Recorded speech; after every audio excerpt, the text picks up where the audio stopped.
This is a demonstration of the Technics PE2-A tabletop planar etch plasma etching system. It has a 15-inch diameter chamber with a capacity of 4 4-inch wafers or 1 large wafer. It has a built-in RF generator with 2 gas inputs. It is powered by 120 volts AC with a 20 amp service required. This particular unit does not come with the vacuum pump or the chiller. Let's take a look at the back. At all the connections. We start at the top. It is a water-cooled system. This is water in, water out. This is compressed air to operate the pneumatic valves. Also, there is a vent valve here, typically hooked up to nitrogen. And these are your 2 gas lines, which can be a variety of gases used in the typical process. For purposes of our demonstration, we are using argon. Again, we have 2 inputs, gas 1 and gas 2. This particular bank of controls here are not used. That would be for the optional deposition unit that could be connected to this. There are 3 fuses on this side. Now we'll go back around the front.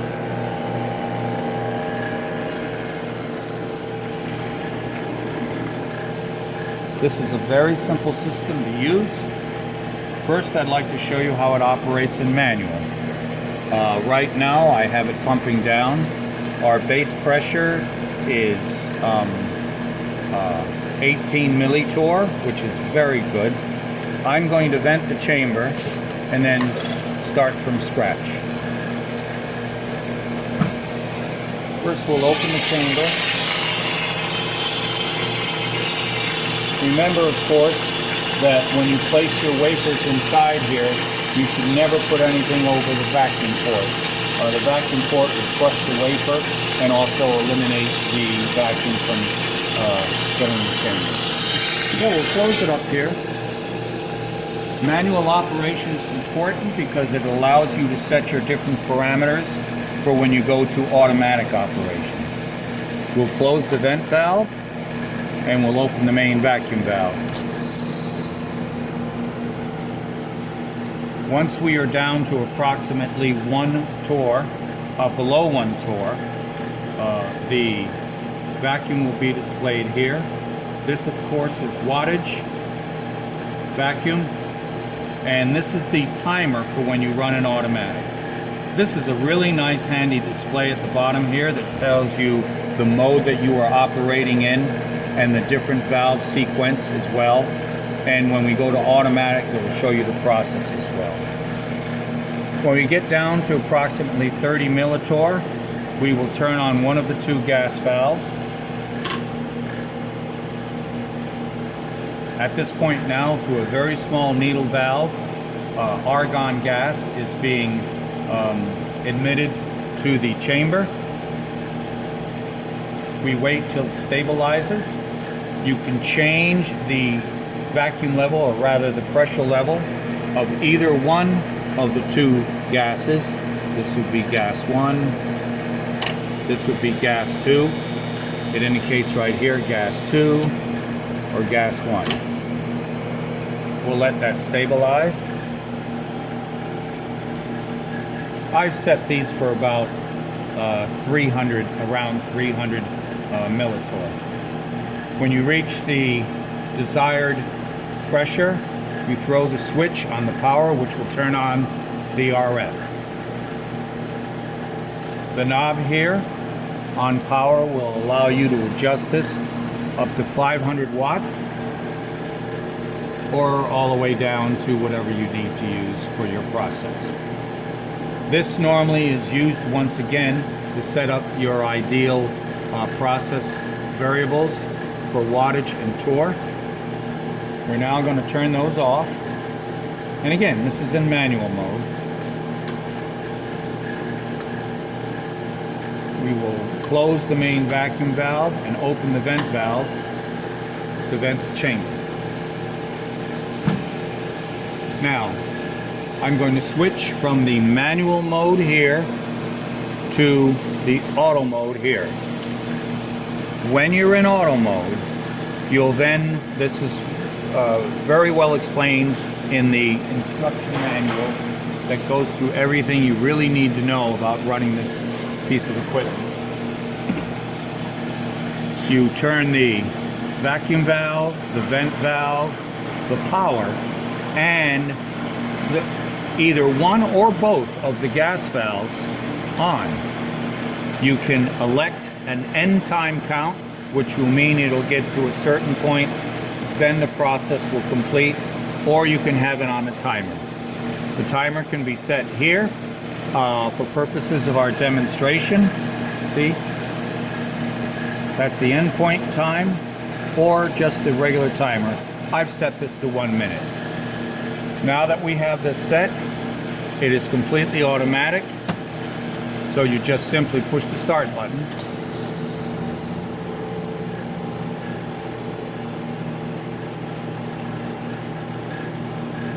This entire cycle will take about a minute or so, plus the amount of time that you've set on your timer, which for purposes of our demonstration is 1 minute. Now, at around 50 millitorr, it'll open one of the two gas valves, or both if you have the switches up, which it did.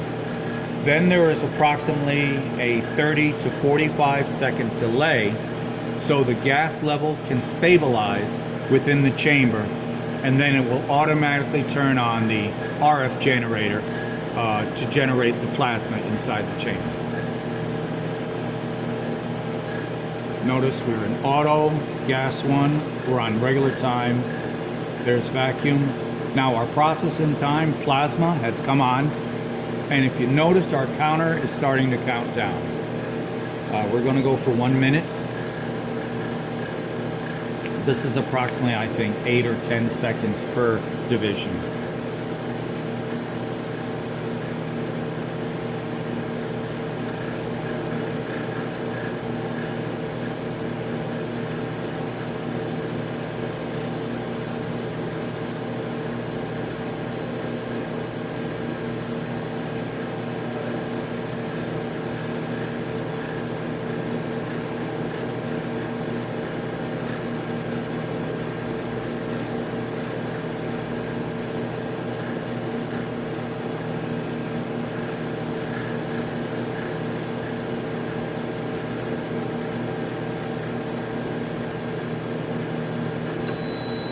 At the completion of the cycle, an alarm will sound, and you push the same button again to stop.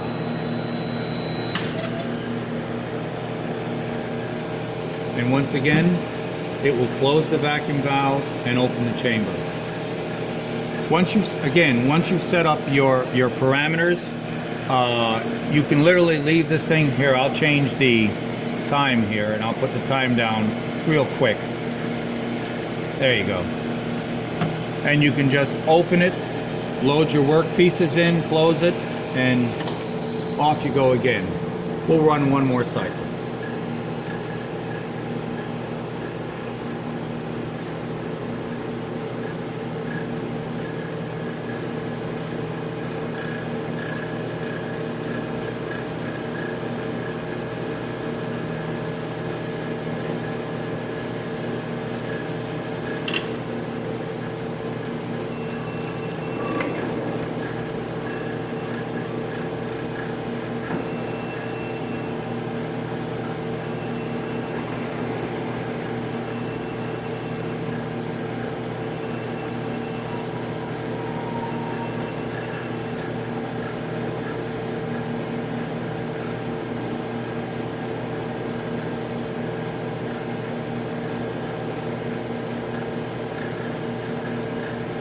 Again, our plasmas come back on.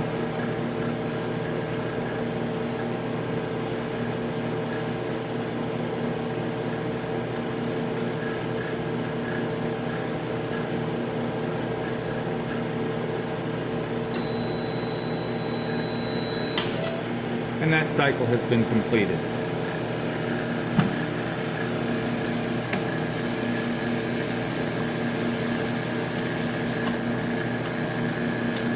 If you want to readjust your parameters, you can always switch back to manual, and you can run it as I showed you before in manual.